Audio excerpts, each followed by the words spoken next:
Hello friends, मैं दिव्य प्रकाश स्वागत करता हूं आपका अपने यूट्यूब चैनल ई पाठशाला पे। जैसा कि आप अवगत ही हैं कि हमारे चैनल पर लेखपाल की क्लासेस स्टार्ट हो चुकी हैं। तो लेखपाल की तैयारी के क्रम में हमने ग्राम समाज एवं विकास का पहले लेक्चर में इंट्रोडक्शन क्या क्या उसका सिलेबस रहता है उसके बारे में हम पढ़ चुके थे। अभी हम इसमें जानेंगे ग्राम समाज एवं विकास के संदर्भ में ग्रामीण विकास को किन किन तथ्यों के साथ लागू किया जा सकता है, कैसे कैसे ग्रामीण विकास को महत्वपूर्ण योजनाओं के साथ लागू कराया जा सकता है, और ग्रामीण विकास मंत्रालय की क्या रूपरेखाएं हैं, ग्रामीण विकास मंत्रालय किन किन विभागों के साथ गांव में कार्य करता है, आम जन तक उसकी पहुंच कैसे होती है, इसके बारे में समझेंगे। सबसे पहले हम गांव के बारे में एक तथ्य है उसके द्वारा समझते हैं। लिखा गया है, भारत गांव का देश है। हम सभी परिचित हैं, भारत को गांव का देश कहा जाता है, इंडिया को गांव का देश कहा जाता है। भारत की ज़्यादा आबादी गांव में ही निवास करती है और हम परिचित ही हैं, भारत कृषि प्रधान देश है, तो कृषि मुख्यतः गांव का सबसे सर्वप्रथम व्यवसाय भी है। गांव में आज भी एक अलग ही दुनिया बसती है, शहर की दौड़ धूप से दूर। गांव का माहौल ही नहीं, वहाँ के लोग भी निराले होते हैं। सर्व महत्वपूर्ण कथन है, गांधी जी ने भी कहा था, असली भारत गांव में बसता है। असली भारत गांव में बसता है। भारत का गांव, ग्रामीण भारत के संदर्भ में गांधी जी का कथन है, हम सभी अवगत हैं। अब सर्वप्रथम एक क्वेश्चन सिलेबस का पॉइंट भी था, ग्रामीण विकास भारतीय संदर्भ में। भारतीय इतिहास को हम जानें, भारतीय इतिहास में हम पढ़ें तो वैदिक काल जब हम पढ़ते हैं तो वैदिक साहित्य में सर्वप्रथम हमें ग्राम शब्द का उल्लेख मिलता है। उसी ग्राम शब्द में एक आपको ग्रामणी पद भी मिलता है जो ग्राम के प्रशासन से संबंधित होता था। तो भारतीय इतिहास में ग्राम शब्द की परंपरा नई नहीं है, आज़ादी के बाद की नहीं है, यह वैदिक काल से है। मुगल काल में भी जागीरदारी प्रथा, लगान संबंधी रैयतवाड़ी प्रथा था, तब भी ग्राम के प्रशासन को समझा गया, देखा गया। लेकिन स्वतंत्रता की प्राप्ति के पश्चात ग्रामों का विकास के बारे में सरकार का ध्यान इस ओर गया। ब्रिटिश शासन के दौरान कुछ स्थिति अच्छी नहीं थी, उसके बाद सरकार ने, वर्तमान भारतीय सरकार, स्वतंत्रता प्राप्ति के पश्चात ग्रामों के विकास को समझा, इसकी स्थिति के पर चर्चा की गई। तब सबसे ज़्यादा विकास जो हुआ 1952 में सामुदायिक विकास कार्यक्रम की योजना प्रारंभ की गई, जिससे ग्राम पंचायतों के विकास में ये मील का पत्थर साबित हुई यह योजना। आप अवगत ही हैं, भारतीय संविधान के अनुच्छेद 40 के अंतर्गत ग्राम पंचायतों के गठन को स्थान दिया गया है। तो ये कुछ तथ्य हैं जो ग्रामीण विकास का भारतीय संदर्भ में उल्लेख करते हैं। अब हम जानेंगे ग्रामीण विकास की आवश्यकता क्यों पड़ी, और अभी तक आज़ादी, ये विडंबना भी है कि आज़ादी के बाद अभी तक भी ग्रामीण विकास की बात की जाती है, जब तक सभी सरकारें लगातार ग्रामीण विकास कर रही हैं। हाँ, हालांकि हम इसको भी, इस तथ्य को भी झुठलाया नहीं जा सकता कि विकास नहीं हुआ है। अब पहले की अपेक्षा में ग्रामीण युवा तकनीकी जानकारी में महारत हासिल कर रहे हैं, उच्च शिक्षा के लिए बाहर जा रहे हैं, गांव की पहुंच शहरों से अधिक हो रही है, तो विकास हो रहा है। लेकिन फिर भी कई अधिकांश हिस्सों में अभी भी विकास की आवश्यकता को महसूस किया जा सकता है। देश के अधिकांश गांव अभी भी बिजली, सड़क, ऋण सुविधाओं, सूचना और बाजार व्यवस्था जैसी समस्याओं से जूझ रहे हैं। इस पृष्ठभूमि में ग्राम विकास कार्यक्रम का बोला जाता है विलेज डेवलपमेंट प्रोग्राम तैयार कर किसी भी गांव को, विशेषकर पिछड़े इलाके के गांव को दत्तक स्वीकार करते हुए उस गांव का सर्वांगीण और समेकित विकास निश्चित किया जा सकता है। यह तो हम समझेंगे कि गांव को विकास कैसे किया जा सकता है। ग्रामीण विकास, उसकी जो मूलभूत सुविधाएं होती हैं, चिकित्सा सुविधा, पेयजल सुविधा, बिजली, सड़क, ऋण सुविधा, कैसे कैसे आसानी से ऋण दिया जा सकता है, उनके बिजनेस के लिए, उनके दैनिक जीवन के इस सुविधाओं को में इम्प्रूवमेंट के लिए। सूचना और बाजार व्यवस्था जैसी सूचना का बहुत महत्वपूर्ण योगदान है इस संदर्भ में। इसका ग्राम विकास कार्यक्रम के उद्देश्य, इसके उद्देश्य को हम समझें, क्या क्या उद्देश्य रहेंगे। वित्तीय समावेशन पर विशेष ध्यान देना, चयनित गांव का एकीकृत रूप से विकास करना ग्राम विकास कार्यक्रम का लक्ष्य है। इसमें आर्थिक विकास, आधारभूत संरचना का विकास, ऋणों की उपलब्धता के साथ साथ मानव विकास के अन्य पहलू यानी शिक्षा, चिकित्सा, पेय जल की आपूर्ति आदि शामिल हैं। ग्राम विकास कार्यक्रम के उद्देश्य वित्तीय समावेशन पर विशेष ध्यान देना, चयनित गांव का एकीकृत रूप से विकास करना। एकीकृत रूप से विकास, जो जिस गांव का चयन किया जाएगा विकास करने के लिए, एकीकृत इंटीग्रेटेड फॉर्म से उसका डेवलपमेंट करना। इसमें इकोनॉमिक डेवलपमेंट, आर्थिक विकास, आधारभूत संरचना का विकास, ऋणों की उपलब्धता, बहुत ही महत्वपूर्ण पॉइंट है ऋणों की उपलब्धता। सबके लिए समान अवसर से ऋणों की उपलब्धता सुनिश्चित की जाए, जिससे सभी समाज के सभी वर्ग के लोगों को विकास करने के अवसर प्राप्त हो सकें। अब हम जानेंगे इसकी प्रमुख गतिविधियां। ग्राम विकास कार्यक्रम की प्रमुख क्या क्या गतिविधियां होती हैं जिससे ग्राम विकास किया जा सकता है। सबसे पहला पॉइंट है ग्रामीण समुदायों से विचार विमर्श करना और सहभागी ग्रामीण मूल्यांकन तकनीकी द्वारा उनकी विभिन्न आवश्यकताओं को मूल्यांकन करना। हम कोई भी आपकी नोडल एजेंसी है या कोई भी विभाग है जो ग्रामीण विकास के लिए कार्यरत है, तो सबसे पहला महत्वपूर्ण कार्य है कि जब तक कम्युनिकेशन नहीं होगा, ग्रामीण लोगों से, समुदाय से विचार विमर्श नहीं होगा, तब तक हम उनकी आवश्यकताओं को पहचान नहीं सकते हैं। क्या उनकी वास्तविक आवश्यकताएं हैं, कैसे उनकी निजी जीवन में समस्याएं हैं, उनको कैसे हम दूर कर सकते हैं। दूसरा इम्पॉर्टेंट पॉइंट है, आप सबने समझा होगा जो ग्रामीण परिवेश से जुड़े हुए हैं, एक टर्म सुनी होगी, बैंकों के थ्रू ये काम करती है, सेल्फ हेल्प ग्रुप, स्वयं सहायता समूह, संयुक्त उद्यमिता समूह, किसान क्लब पहलों, उत्पादक समूह के गठन के माध्यम से गरीबों की ऋण आवश्यकताओं को निपटाना। यह बहुत ही महत्वपूर्ण पहलू है ग्रामीण विकास का। इसमें ग्रामीणों को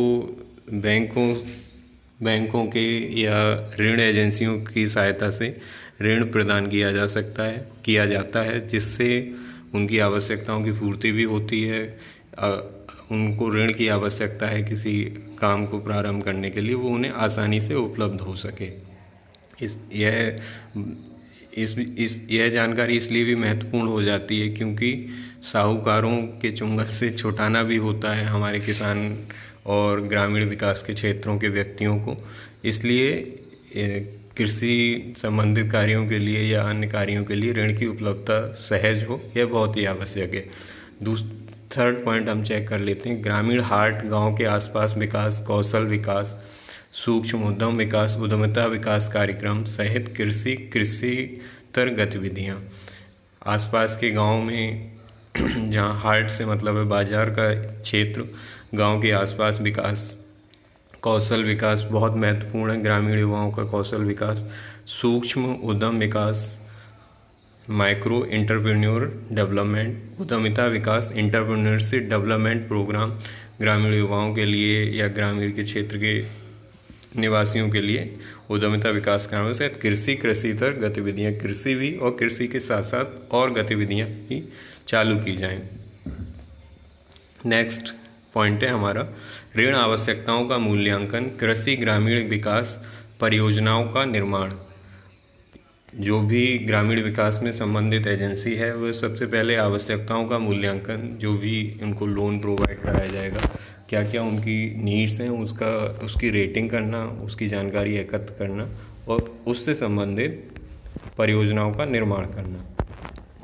नेक्स्ट पॉइंट है, यदि कोई सरकारी प्रायोजित कार्यक्रम हो तो उसके सहयोग से आधारभूत संरचनाओं का सृजन करना।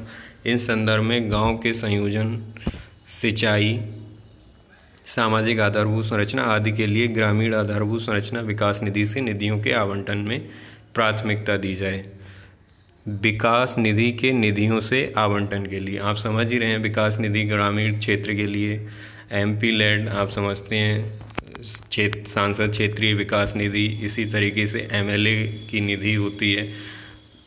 ये सारी ग्रामीण क्षेत्रों में आवंटन की जा रही हैं। तो जो अभी तक विकसित नहीं हुए हैं ग्रामीण क्षेत्र, उनके लिए ये इसके आवंटन में प्राथमिकता दी जाए। सिंचाई, सामाजिक आधारभूत संरचना आदि के लिए बहुत ही महत्वपूर्ण भाग है ये ग्रामीण विकास का। बैंकों, सरकारी विभागों और सामुदायिक संगठनों से कार्मिक क्षमता निर्माण सहित अन्य संवर्धन आवश्यकताओं हेतु अतिरिक्त ऋण आवश्यकताओं का मूल्यांकन। यदि और ऋणों की आवश्यकताओं की आवश्यकता है तो बैंकों के साथ और भी बहुत सारे सरकारी विभाग हैं, जैसे नाबार्ड इस क्षेत्र में बहुत महत्वपूर्ण काम करती है, संस्था है जो भारत सरकार की, और भी हैं, उनके साथ मूल्यांकन करके यदि अतिरिक्त ऋण की आवश्यकता है तो उसको लागू किया जाए। सामाजिक विकास यानी शिक्षा, स्वास्थ्य, महिला एवं शिशु विकास, युवा कल्याण आदि के लिए सरकारी विभागों के साथ समन्वयन। ये बहुत ही महत्वपूर्ण पहल है जो भारत सरकार या राज्य की सरकार के जो विभाग इस क्षेत्र में काम कर रहे हैं, शिक्षा, स्वास्थ्य, महिला एवं शिशु विकास, युवा कल्याण आदि के लिए, उनके साथ समन्वयन होना बहुत ज़रूरी है। जब तक ग्रामीण क्षेत्रों के साथ उनका कोऑर्डिनेशन, समन्वय नहीं होगा, तब तक उनकी योजनाओं को हम प्रैक्टिकली लागू करने में असफल ही रहती हैं। बहुत सारी योजनाएं इसी वजह से लागू नहीं हो पाती हैं पूर्ण रूप में। सरकारी योजना में निर्धारित विकास कार्यक्रमों का क्रियान्वयन, जो योजना का विकास कार्यक्रम निर्धारित किया जाता है उसका कार्यान्वयन, उसका एप्लीकेशन ग्रामीण क्षेत्र में लागू होगा, तभी उस योजना को सफल समझा जा सकता है। बाजार से संबंधित मध्यस्थता, आप समझ ही रहे हैं, जब कृषि उत्पाद हैं तो कृषि उत्पादों को बाजार तक पहुंचाने में जितनी सहूलियत किसान को उपलब्ध कराई जा सकती है, वह ग्रामीण विकास के लिए बहुत ही महत्वपूर्ण भाग रहता है। पर्यावरण, पारिस्थितिकी, ऊर्जा से संबंधित गतिविधियां, इन्वायरमेंट के बारे में बहुत ही ज़्यादा आवश्यकता रहती है किसान को जागृत करने के लिए। आजकल हम देख रहे हैं भारत सरकार लगातार फोकस कर रही है कैसे कैसे केमिकल आधारित कृषि से प्राकृतिक कृषि की तरफ बढ़ा जा सके। मूल्य चयन प्रबंधन, ये इम्पोर्टेंट पॉइंट्स थे जो हमने समझे कैसे कैसे गतिविधियां होती हैं।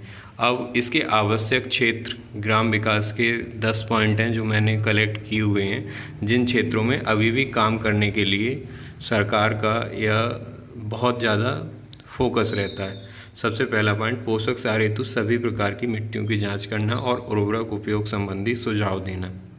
ये है जब ग्रामीण क्षेत्र में कृषि संबंधित कार्यों में किसान काम करते हैं, तब उनकी मिट्टी की आवश्यक जांच होगी, तब उन्हें पता रहेगा कि किस पोषक तत्व की उनकी मिट्टी में कमी है।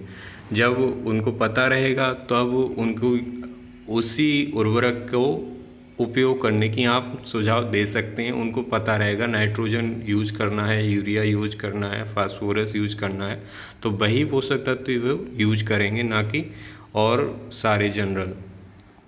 समेकित मिट्टी पोषक प्रबंधन, उसी के अंतर्गत आ जाता है ये पॉइंट, मिट्टी का प्रबंधन। कृषि में फसल संरक्षण और खरपतवार प्रबंधन तकनीकी, इसमें नई नई तकनीकों से किसानों को जितना ज़्यादा जागरूक किया जाएगा उनकी उत्पादकता में वृद्धि होगी। फसल विविधीकरण को प्रोत्साहित करना, उपयुक्त फसल पैटर्न का प्रोत्साहन देना। हमने मॉडर्न कृषि के बारे में अगर पढ़ें तो फसल विविधीकरण एक बहुत ही महत्वपूर्ण भाग है उसका, जिससे किसानों को आमदनी को बहुत ही बढ़ाया जा सकता है और उनको अच्छा रिटर्न भी मिल सकता है। इससे उनकी आत्मनिर्भर बनने का कदम में काफ़ी सहायता प्रदान हो सकती है। और महत्वपूर्ण पॉइंट है 100% प्रमाणित बीजों का उपयोग करने। जब उन्हें बीजों की उपलब्धता नहीं हो पाती है, उस संदर्भ में वो नॉर्मल जो चले आ रहे बीज होते हैं वही उन्हें प्राप्त होते हैं। तो जब अच्छे बीज प्राप्त होंगे तो लागत अच्छी होगी, उससे उनको उत्पादकता में वृद्धि होगी। नेक्स्ट इम्पॉर्टेंट पॉइंट है किसान विकास केंद्रों, विश्वविद्यालयों आदि जैसे अनुसंधान संस्थानों में किसानों को ऋण, तकनीकी, विपणन संबंधी गहन प्रशिक्षण देना। आप सबके आसपास ज़िले में या नज़दीकी ज़िले में हाँ कोई ना कोई कृषि विश्वविद्यालय है या रिसर्च सेंटर है कृषि से संबंधित, अवश्य स्थापित होते हैं और वहाँ बहुत सारी किसानों के विकास की, उनके अवेयरनेस की, ऋणों से संबंधित बहुत सारी योजनाएं उपलब्ध होती हैं। उनकी जानकारी अगर किसानों को समुचित रूप से हो जाएगी तो अवश्य ही उनके लिए लाभदायी रहेंगी। ठेकेदार खेती और विपणन लिंकेज को बढ़ावा देना, ये भी इम्पोर्टेंट पॉइंट है। इससे भी किसान लाभदायी हो सकते हैं, उनको काफ़ी लाभ प्राप्त हो सकता है। नेक्स्ट इम्पोर्टेंट पॉइंट है आनुषंगिक कार्यकलापों यानी डेयरी, मुर्गी पालन, मत्स्य पालन आदि को बढ़ावा देना और तृतीय कार्यकलापों को प्रोत्साहित करना। इम्पोर्टेंट पॉइंट ये है ये सारे कार्य जो हैं वो कृषि के साथ ही किए जा सकते हैं, इसके लिए अलग से किसी उसकी आवश्यकता नहीं है। आनुषंगिक कार्यकलापों यानी डेयरी, मुर्गी पालन, ये सब कृषि के साथ किए जा सकते हैं और इससे किसान की आमदनी अप्रत्याशित रूप से बढ़ाई जा सकती है और उनकी आत्मनिर्भरता बढ़ जाएगी। इससे सरकार को भी फ़ायदा है और किसान को तो फ़ायदा है ही है। कृषि उत्पाद हेतु भंडार क्षमता का निर्माण करना, किसानों के लिए बहुत बड़ी समस्या है कि वो अपनी फसल को स्टोर करने में काफ़ी उन्हें दिक्कत आती है, इससे बहुत नुकसान होता है। यदि भंडार क्षमता का निर्माण ज़्यादा अत्याधुनिक तरीके से होगा तो किसानों के लिए बहुत ज़्यादा ये फ़ायदेमंद होगा। पूरे पैमाने पर वित्तीय समावेशन और साहूकारी लेन देन क्रियाकलापों को अधिकांश रूप से समाप्त करना।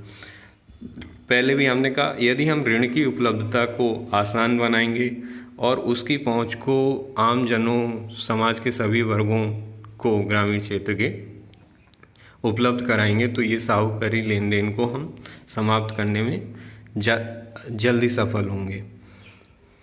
ये तो हमारे पॉइंट्स थे। अब हम इंट्रोडक्शन समझेंगे ग्रामीण विकास मंत्रालय कैसे काम करता है। ये अभी हम समझेंगे केवल और केवल भारत सरकार के ग्रामीण विकास मंत्रालय को। उसके बाद चूँकि हम उत्तर प्रदेश के लेखपाल की तैयारी कर रहे हैं, उसके बाद हम समझेंगे उत्तर प्रदेश का ग्रामीण विकास मंत्रालय कैसे कैसे काम करता है और उत्तर प्रदेश की कौन कौन सी योजना है। अभी हम समझ रहे हैं केवल और केवल भारत सरकार के ग्रामीण विकास मंत्रालय को। Rural development, ministry of rural development बोलते हैं इसे, रूरल डेवलपमेंट। तो इसके मेनली दो डिपार्टमेंट्स में डिवाइड है ये, ग्रामीण विकास विभाग, भूमि संसाधन विभाग। मोटे तौर पर ग्रामीण विकास मंत्रालय के उद्देश्य जो हैं वो समझ लें आप क्या हैं। ये तो दो डिपार्टमेंट हैं, ग्रामीण विकास विभाग, भूमि संसाधन विभाग। ग्रामीण विकास मंत्रालय के उद्देश्य हैं गरीबी रेखा से बीपीएल घरों पर महिलाओं, अन्य कमजोर वर्गों सहित ज़रूरतमंद लोगों को आजीविका के अवसर प्रदान करना। मतलब जो बीपीएल, बिलो पॉवर्टी लाइन के घरों पर महिलाओं, अन्य कमजोर वर्गों सहित ज़रूरतमंद लोगों को आजीविका के अवसर प्रदान करना, ये भी एक योजना है। हम समझेंगे ये क्या कौन सी योजना है। नेक्स्ट पॉइंट है हमारा ग्रामीण क्षेत्रों में परिवारों की आजीविका की सुरक्षा को बढ़ाने के लिए वित्तीय वर्ष में कम से कम 100 दिन की गारंटी वाला रोजगार प्रदान करना, ये भी एक योजना है। बाजार की पहुंच प्रदान करने के लिए असंबद्ध ग्रामीण बस्तियों और मौजूदा सड़कों के उन्नयन के लिए सभी मौसम ग्रामीण कनेक्टिविटी का प्रावधान। ये हमारे इम्पोर्टेंट पॉइंट हैं जो ग्रामीण विकास मंत्रालय का एक तरीके से एक परिचय है, क्या क्या काम है।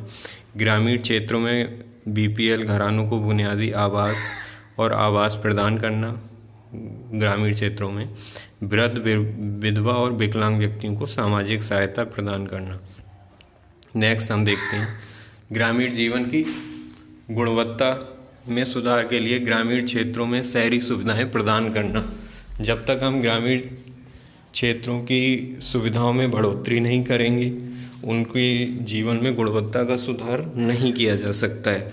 सुविधा नेक्स्ट इम्पॉर्टेंट पॉइंट है, जो इस क्षेत्र में कर्मचारी और अधिकारी लगे हुए हैं उनका महत्वपूर्ण प्रशिक्षण, उसके लिए भी मंत्रालय लगातार कार्य करता रहता है।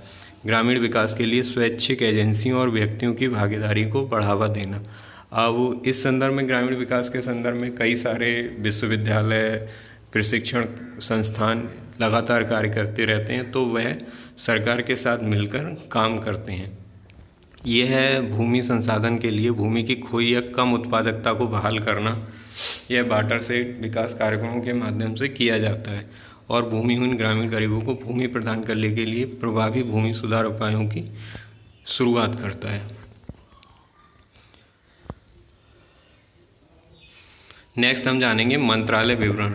कैसे कैसे मंत्रालय अस्तित्व में आया, कैसे कैसे आज़ादी के बाद से मंत्रालय का गठन हुआ, कैसे कैसे इसने काम करना प्रारंभ किया।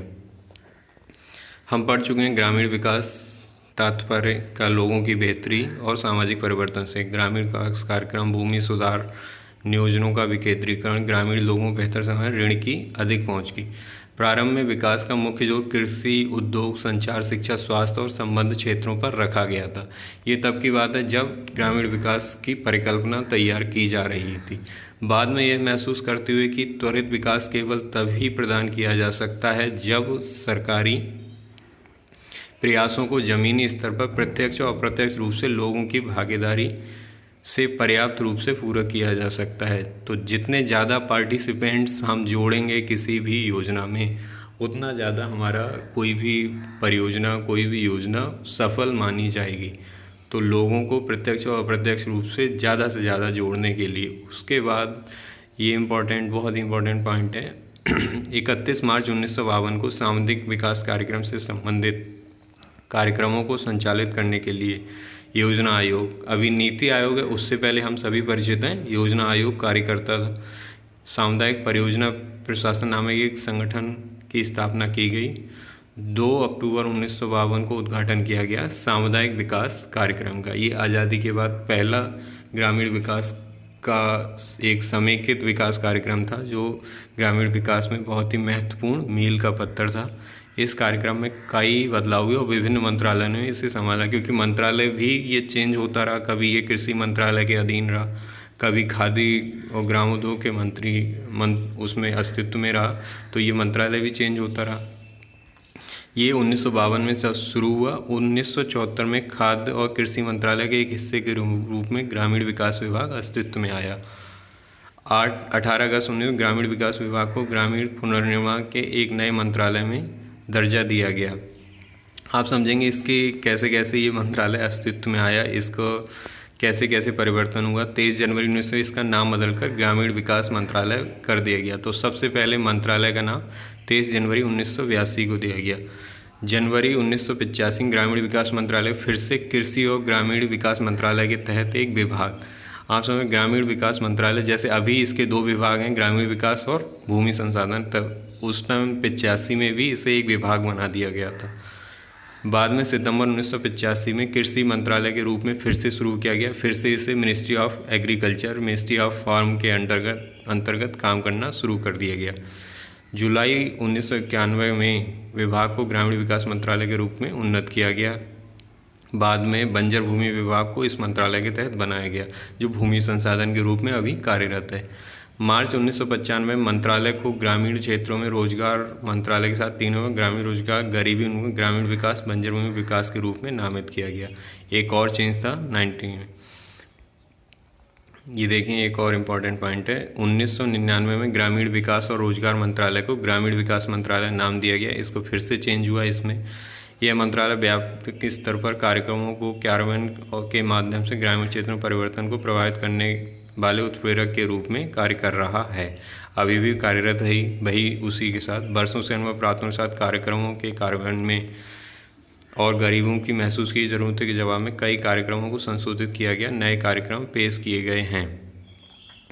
मंत्रालय का मुख्य उद्देश्य ग्रामीण गरीबी को कम करना है, विशेष रूप से गरीबी रेखा से नीचे रहने वाले ग्रामीण आबादी के जीवन स्तर में सुधार सुनिश्चित करना है। इन उद्देश्यों को आय सृजन से लेकर पर्यावरण, प्राकृतिक, ग्रामीण जीवन, ये इंट्रोडक्शन है। और जो योजना चालू की गई थी, आप एक देखें, एक इम्पॉर्टेंट है, प्रयासों को अधिक गति के सरकार ने प्रधानमंत्री ग्रामोद्योग योजना की शुरुआत की। ग्रामीण विकास मंत्रालय को PM भाई के पीने के पानी, आवास और ग्रामीण सड़कें घटकों को लागू करने की जिम्मेदारी दी गई। ये है नौवीं जो योजनाएं चल रही थी, उसी के अंतर्गत नौवीं योजना अवधि के दौरान ग्रामीण गरीबों के लाभ प्रदान करने के लिए, दक्षता बढ़ाने के लिए कई योजनाएं और ये गरीबी विरोधी कार्यक्रम सरकार के बहुत पहले से चल रहे हैं, आप समझ ही सकते हैं। गरीबी हटाने का योजना सरकार का कोई नया नहीं है, हमेशा से चल रहा है। समेकित ग्रामीण विकास कार्यक्रम, इंटीग्रेटेड रूरल डेवलपमेंट प्रोग्राम, बच्चों और महिलाओं के विकास के लिए कार्यक्रम, वुमेन एंड चाइल्ड, ग्रामीण कारीगरों को बेहतर उपकर किट की प्रदान करने के लिए, ग्रामीण युवाओं के प्रशिक्षण के लिए रोजगार का, Ganga Kalyan Yojana, million Wales scheme, स्वर्ण जयंती ग्राम स्वरोजगार योजना भी लागू की गई थी मंत्रालय के द्वारा। स्थानीय लोगों की ज़रूरतों और आकांक्षाओं को ध्यान में रखते हुए पंचायती राज संस्थान PRI कार्यक्रम कार्यान्वयन में शामिल हुए और ये संस्थान योजना और इसके कार्यान्वयन में विकेंद्रीकृत विकास का मूल आधार है। मंत्रालय भारत के 73वें संशोधन के अधिनियम के तहत परिकल्पित प्रशासनिक और वित्तीय शक्तियों के त्वरित विचलन के लिए राज्य सरकारों के साथ सख्ती से पीछा कर रहा है। राज्य सरकारों के साथ लगातार ये कार्यरत है कोऑर्डिनेशन में। 25 दिसंबर 2002 को पेयजल के तहत पेयजल परियोजनाओं को बनाने, लागू करने, संचालित करने के लिए एक पंचायतों को सशक्त बनाने के लिए एक नई स्वजल धारा शुरू की गई योजना थी। ये विकास प्रक्रिया में पंचायती राज को और अधिक शामिल, पंचायती राज PRI आप समझ रहे, पंचायती राज संस्थान इंस्टीट्यूशंस, पंचायती राज को अधिक शामिल करने के लिए प्रधानमंत्री द्वारा 27 जनवरी 2003 को एक नई पहल हरियाली शुरू की। बहुत ही महत्वपूर्ण योजना थी, इसकी डेट के साथ हमने इंक्लूड किया हुआ है। 27 जनवरी 2003 को शामिल की गई थी। 2003 में हरियाली योजना माननीय श्री अटल बिहारी वाजपेयी जी के प्रधानमंत्री कार्यकाल में। पंचायती राज संस्थाओं को मजबूत करने के लिए हरियाली का शुभारंभ किया गया, अर्थात IWDP, DPAP, DTP। यह महसूस करती हुई ग्रामीण महिलाओं का सशक्तिकरण, ग्रामीण भारत के विकास के लिए इस खंड में पर्याप्त धन का प्रवाह सुनिश्चित करने के लिए गरीबी उन्मूलन के कार्यक्रम। इम्पोर्टेंट पॉइंट ये है, संवैधानिक संशोधन, ये 73वें संवैधानिक संशोधन अधिनियम 1992 में महिलाओं के लिए चयनात्मक पदों का आरक्षण का प्रावधान करता है। मतलब पंचायती राज में महिलाओं का आरक्षण 73वें संशोधन के द्वारा प्राप्त हुआ। संविधान ने आर्थिक विकास और सामाजिक न्याय के विभिन्न योजनाओं पर लागू करने की पूरी जिम्मेदारी है, आप समझ ही रहे हैं। पंचायत की महिला सदस्यों, जिला पंचायत आप अध्यक्ष देखते हैं जो महिला हैं, ग्राम प्रधान महिला हैं, परंतु यह भी विडम्बना है कि महिला ग्राम प्रधान, महिला जिला पंचायत अध्यक्ष, महिला ब्लॉक प्रमुख तो बन जाती हैं। कई क्षेत्रों में हमेशा लोगों की शिकायतें आती हैं कि उनका कार्यभार तो उनके घर के सदस्य, पुरुष सदस्य ही देखते हैं, परंतु इस क्षेत्र में भी बहुत परिवर्तन हो रहा है। कई जगह महिलाएं सक्रिय रूप से भागीदारी दिखा रही हैं और अपने गांव के विकास के लिए बहुत ही महत्वपूर्ण कार्य कर रही हैं। पंचायती राज इंस्टीट्यूशन के चुने हुए प्रतिनिधियों को प्रशिक्षण प्रदान करना मुख्य रूप से राज्य सरकारों, केंद्र शासित प्रदेश प्रशासनों की जिम्मेदारी है। लगातार ग्राम प्रधानों और पंचायती राज के सदस्यों के प्रशिक्षण के लिए लगातार सरकार काम करती रहती हैं। इनके बारे में भी हम पढ़ेंगे, कहाँ कहाँ प्रशिक्षण कराए जाते हैं, उत्तर प्रदेश के द्वारा कहाँ कराए जाते हैं। ग्रामीण विकास मंत्रालय भी प्रशिक्षण कार्यक्रमों की गुणवत्ता में सुधार के लाने और PRI के निर्वाचित सदस्यों और अधिकारियों के लिए क्षमता निर्माण की पहल के लिए केंद्र शासित प्रदेशों कुछ वित्तीय सहायता ऐड भी प्रदान की जाती है। यह 11वीं पंचवर्षीय योजना, 11वीं योजना में केंद्रीय बजट में ग्रामीण और कृषि क्षेत्र तक भारी संसाधनों का इंजेक्शन देखा गया, मतलब लागू किया गया था। इस जोड़ने में भारत निर्माण कार्यक्रम को मूल आधार बनाया।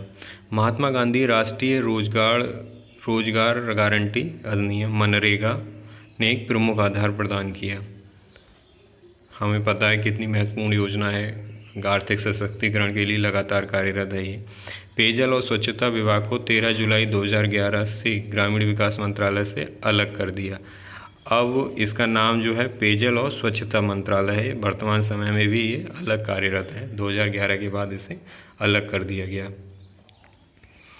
ग्रामीण विकास का अर्थ लोगों का आर्थिक सुधार, बड़ा सामाजिक बदलाव दोनों ही है। ग्रामीण विकास कार्यक्रम में लोगों की बढ़ी हुई भागीदारी, योजनाओं का विकेंद्रीकरण, डिसेंट्रलाइजेशन जब तक नहीं होगा तब तक हम आमजन की भागीदारी सुनिश्चित नहीं कर सकते हैं। भूमि सुधारों को बेहतर तरीके से लागू करना, ऋण की आसान उपलब्धि कराकर लोगों के जीवन को बेहतर बनाने का लक्ष्य होता है। इसका सार यही है जो हम समझ रहे हैं, हमने पढ़ा अभी तक। प्रारंभ में विकास के लिए मुख्य जोर कृषि, उद्योग, संचार पर ये था। त्वरित सरकारी प्रयासों पर जो हम पढ़ चुके हैं इसे। ग्रामीण विकास द्वारा ग्रामीण क्षेत्र में निम्न कार्यक्रम चलाए जा रहे हैं। सबसे पहला पॉइंट है रोजगार देने के लिए Mahatma Gandhi national rural employment guarantee act, मनरेगा। ये कुछ इम्पॉर्टेंट योजनाएं भी हैं, आप इनको योजना की तरह समझ सकते हैं। इनके बारे में हम अलग से एक योजनाओं की सेंट्रल और स्टेट दोनों की एक लिस्ट तैयार करके हम उसके बारे में भी पढ़ेंगे। ये केवल अभी इंट्रोडक्शन के तौर पर हम जान सकते हैं कौन कौन सी योजनाएं चल रही हैं। स्वरोजगार और कौशल विकास के लिए national rural livelihoods mission NRLM योजना लगातार कार्यरत है। गरीबी रेखा से नीचे वाले परिवारों को आवास प्रदान करने के लिए इंदिरा आवास योजना IAY लगातार कार्यरत है। अच्छी सड़कें बनाने के लिए प्रधानमंत्री ग्राम सड़क योजना ये भी कार्यरत है। सामाजिक पेंशन के लिए national social assistance program NSAP। आदर्श ग्रामों के लिए सांसद आदर्श ग्राम योजना SAGY। प्रधानमंत्री मोदी जी के पिछले कार्यकाल के दौरान यह योजना शुरू की गई थी। सांसदों के नाम पर, माननीय सांसदों के नाम पर यह एक शुरू की जाने वाली पहली योजना थी। इसके अंतर्गत सांसद को अपने संसदीय क्षेत्र के अंतर्गत किसी एक गांव को गोद लेकर उसका विकास करना रहता है। ग्रामीण विकास केंद्रों के लिए Shyama Prasad Mukherjee rurban mission, rural plus urban के नाम से ये बना हुआ है। इसके अलावा मंत्रालय के पास ग्रामीण पदाधिकारियों की क्षमता के लिए विकास, सूचना, शिक्षा, संचार, निगरानी और मूल्यांकन की भी योजनाएं हैं। ये हमारा ग्रामीण विकास मंत्रालय का लगभग हमने सभी कार्य क्षेत्र को कंप्लीट तरीके से, इसे पूर्ण तरीके से समझा।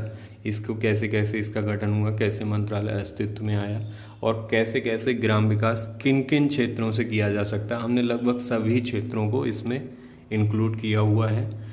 इसके जो क्वेश्चंस बनेंगे PDF हम अलग से अपलोड करेंगे। ऑब्जेक्टिव क्वेश्चंस हम कोशिश करेंगे इस सारे क्वेश्चंस को जो इस पर आधारित बन सकते हैं हम उनको कवर कर पाएँ। हाँ, आगे हम इस जो अभी इसमें महत्वपूर्ण योजना थी सामुदायिक विकास कार्यक्रम, नेक्स्ट लेक्चर में हम उसके बारे में सामुदायिक विकास कार्यक्रम ने कैसे कैसे ग्रामीण विकास को प्रभावित किया उसके बारे में हम अच्छे से पढ़ेंगे। आप हमारे साथ जुड़े रहिए। धन्यवाद।